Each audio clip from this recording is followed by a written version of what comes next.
In this video, I'm going to give you 10 tips on how to go vegan. Many of my videos share why you should go vegan, but now I'm going to give you the practical advice so that if you want to have a vegan lifestyle, you can do so seamlessly. Number 1, go at your own pace. So some people are able to just transition overnight, but many people need to phase out foods, and don't feel bad if you need to do that. Maybe one week you phase out meat, then the next week you phase out eggs, and then the next week you phase out dairy, or you have a different phase out plan. I do want to encourage you not to become complacent, because if you want to help animals the most, help the planet the most, and help your health and your body the most, then vegan is the goal. And my next tips are going to help you reach that goal.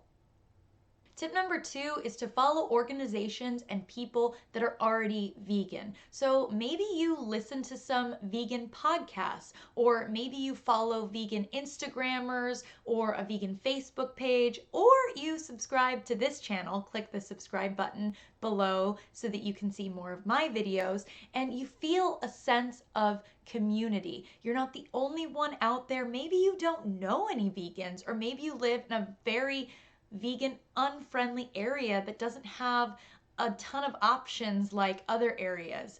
So you will feel a sense of community. You'll also get a lot of tips, because a lot of vegans and vegan podcasts and different things, they'll share with you different recipes. They'll share with you different tips on how to survive a non-vegan Thanksgiving and different things, so that you don't feel alone and so that you continue to get more education. Number 3, especially when you're starting, but even all the time, is always have a few snacks with you when you're out. Maybe in your purse or in your car, have a couple Cliff Bars, have some dried fruit or some nuts or things that aren't going to go bad really fast, that if you're in an area and you need something to eat, you're not going to turn to non-vegan food because you're hungry and gotta eat. You already have something. You got a backup.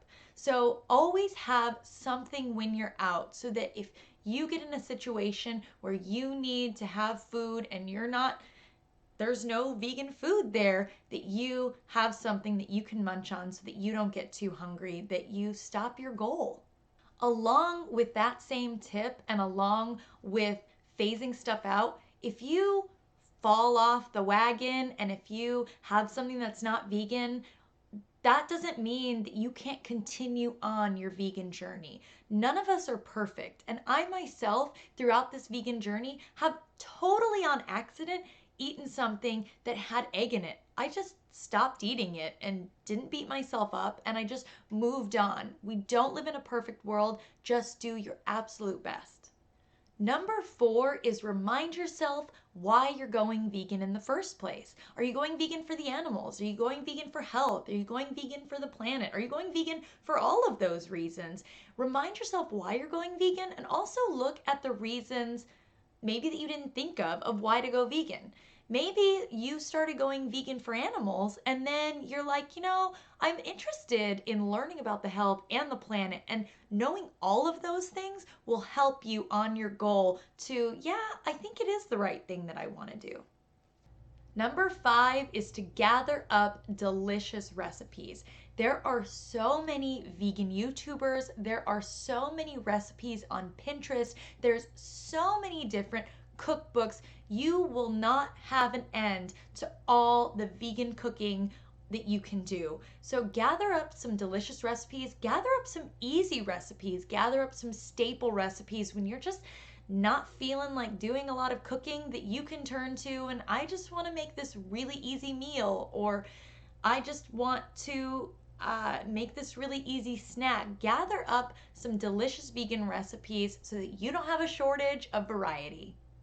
Along with that tip, make sure you're trying some new foods at the grocery store. Maybe look at the vegan section. There is always a new company that's selling new type of tofu or jackfruit or different cheeses or vegan alternatives that a lot of times are really delicious. So make sure you're trying new foods at the grocery store. Even Target and Walmart carry brands like gardein, which is an all vegan meat alternative, and So Delicious, which are so delicious, vegan ice creams and yogurts. So make sure you're looking at even just your local grocery store or a Target or Walmart, because there are a lot of vegan foods that you might not have even noticed under your nose. Along with that, if you find a vegan alternative that you don't like, don't be afraid to try others, because so many different companies are using all different ingredients. And one vegan cheese might not be that great, while another vegan cheese is phenomenal and tastes just like the cheese that you're used to eating. So don't be afraid just because one company maybe gave you something that isn't to your taste preference. There is definitely another company that will deliver. Tip number 6 is looking into some vegan apps.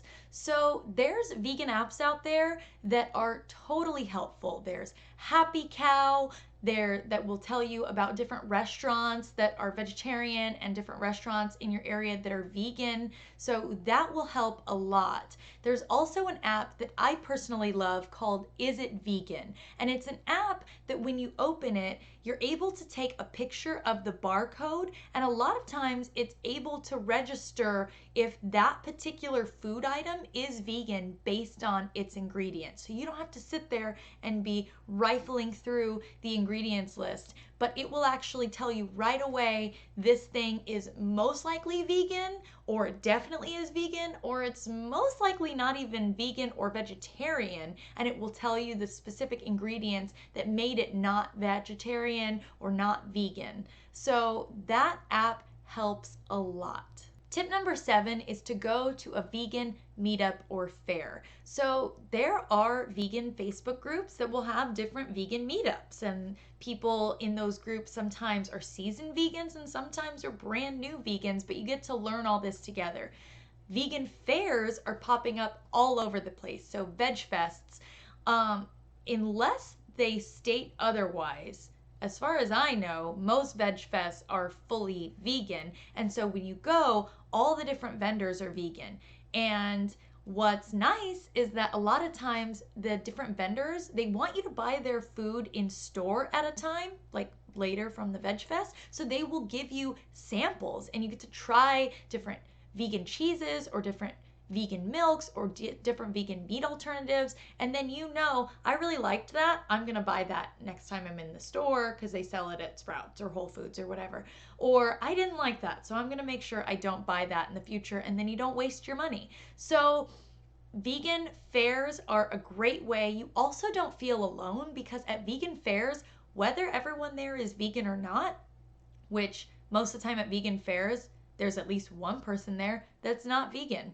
So whether you're fully vegan or not, you're in a group of people that is all doing the same thing at the same time, and you feel a lot of camaraderie. You also will be able to pick up different animal literature about like different pamphlets with reasons why you should go vegan to help enforce that, and also recipes and different things. So make sure you check out, is your area having a vegan meetup or fair anytime soon? Check it out if it is. Tip number 8 is to do your research. Look up answers from the most common questions from seasoned vegans. So when you start going vegan, you might have some people in your life that make actual questions like, wait, so where do you get your protein? Or they might say it in a more like, well, where do you get your protein? Like just to try to stump you. But you want to have the answers to those questions in your mind, whether you say it to the person that you're with or not that asks you the question, so that you don't feel shaky and unconfident and like, I can't do this anymore because I'm not getting enough protein, or whatever the question is that they ask. You want to have that for yourself. You also might want to have it to educate people. When people nicely ask me where I get my protein, I just kindly respond that I get a ton of protein from plants, and that plants, people don't realize, have enough protein to be able to sustain ourselves. So I just have those questions in my back pocket, not only to tell others in a very kind way, but also to help myself. So have that for yourself so that you're confident in what you're doing. Tip number 9 is to make sure you're eating enough calories. Plant foods naturally are less caloric than animal foods, so you might need to actually be eating a little bit more to make sure you're getting the same amount of calories. So, how it works is that calories equal energy. And if you don't want to gain weight, then you don't want to eat too many calories. But if you're not eating enough calories, if you're not eating the sufficient amount to either keep you at a maintaining weight or to have you healthfully losing weight, if you aren't eating that set amount of calories, you're going to be tired. So make sure that you're eating enough calories, that maybe in the beginning you're tracking your calories so that you're getting enough calories and nutrients to sustain yourself and make you not tired. A lot of people think, well, I went vegan and I was tired. I must have needed protein. No, you're still getting protein from the plants and you're getting enough protein from the plants, but you might not be eating enough calories. And if you're not eating enough calories, then you're gonna be tired. Tip number 10 is take your vitamins. Now, I'm not a doctor. I'm not here to give doctor advice. Everybody, however, on every diet needs to make sure they're getting the right amount of nutrients to sustain yourself. So it's not just vegans that need to take their vitamins. There are definitely meat eaters and people that are vegetarian, they don't eat meat, but maybe they eat dairy and eggs. Everybody needs to make sure they're getting the right amount of vitamins. It's not just vegans that get deficient in B12, but vegans are more prone to getting deficient in vitamin B12 because B12 comes from bacteria. It doesn't necessarily come from animals, it comes from bacteria. How we used to get it is we used to get it by drinking unfiltered water, and there's bacteria in the water. Now we filter our water, and if you're vegan and you don't get the bacteria from gross meat, then you're not going to necessarily maybe get as much B12. There are definitely vegan foods fortified with B12, so you can get it that way, but you want to make sure that you're getting your vitamins, whether it's through eating 100% whole foods plant-based and you're tracking to make sure you're getting the right amount of vitamins, or whether it's through taking some supplements, getting your blood tests done, seeing your doctor, and making sure that you are good to go so you don't get deficient. Thanks everyone for watching my video. If you liked it, please click that like button down below. Click the subscribe button so that you get to see more of my videos, and ding ding the bell so that you don't miss any of the notifications.